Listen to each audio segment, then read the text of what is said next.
देखिए, दो दो तरह की पॉलिटिक्स बिहार में दिखाई पड़ रही है। एक तो साफ है कि बीजेपी ने इसको हाईजैक कर लिया। उनकी सभा में कई सारे नेता गए और कीर्तन और भजन करते देखे गए। यहां तक कि मनोज तिवारी ने तो अपनी गाड़ी में बिठा करके बाबा बागेश्वर को गंतव्य स्थल पर लेकर के गए।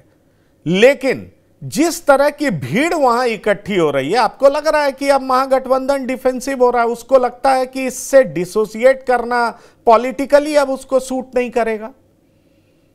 नहीं, बिल्कुल। देखिए, अगले वर्ष चुनाव है, तो ऐसे स्थिति में ये बात तो संतोष जी के कुछ बातों से तो मैं बिल्कुल सहमत हूं कि बड़ी भारी भीड़ है। और नेपाल नेपाल से तो लोग हैं, दक्षिण भारत से भी लोग पहुंच रहे हैं, राजस्थान से भी लोग पहुंच रहे हैं, बंगाल से भी लोग पहुंच रहे हैं। तो लोगों की जो भीड़ है वो काफी भयानक भीड़ जो है पंकज जी वहां पहुंच रही है। तो इसमें एक तो बीजेपी ने इसका राजनीतिकरण किया, लेकिन जो सत्तारूढ़ पार्टी है जिन्होंने स्वीकृति दिया, तो उनकी कुछ जिम्मेदारी बनती है कि अगर इतनी भारी भीड़ आ रही है तो वहां पे सुरक्षा कैसे दिया जाए।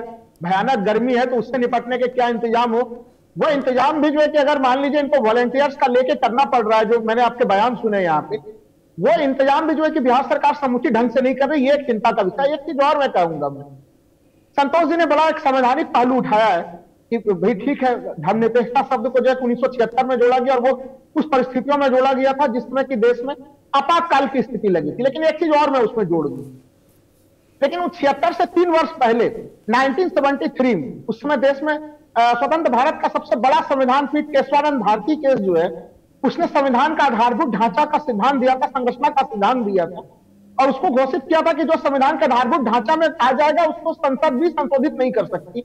और उसमें धर्मनिरपेक्षता को उसमें रख दिया था केशवानंद भारती केस 1973 में।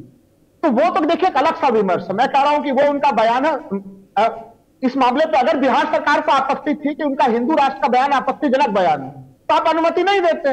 लेकिन आप अगर अनुमति दे रहे हैं तो अनुमति देने के साथ वहां पे पूरी का पूरा लॉ एंड ऑर्डर का पूरी व्यवस्था को बनाए रखने की जिम्मेवारी बिहार सरकार की थी और वो उनको पूरा का पूरा सुरक्षा मुहैया कराना था। अब जब पूरी भीड़ जमा हो गई है तो ये जरूर मैं कहूंगा कि अब उनको कहीं कहीं 2024 के लोकसभा के चुनाव नजदीक है, ऐसा ना हो कि बड़े भारी रूप से जनता में परसेप्शन पॉलिटिक्स में कुछ नेगेटिव चीजें चली जाए।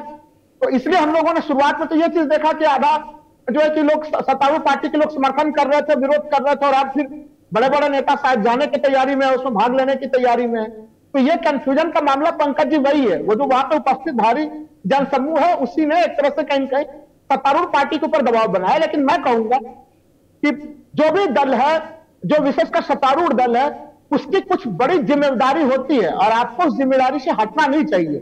अगर बिहार सरकार का पूर्ण सहयोग प्राप्त होता तो उनका दिव्य दरबार को भी कैंसिल करने की जरूरत नहीं पड़ती, ऐसा मैं मानता हूं।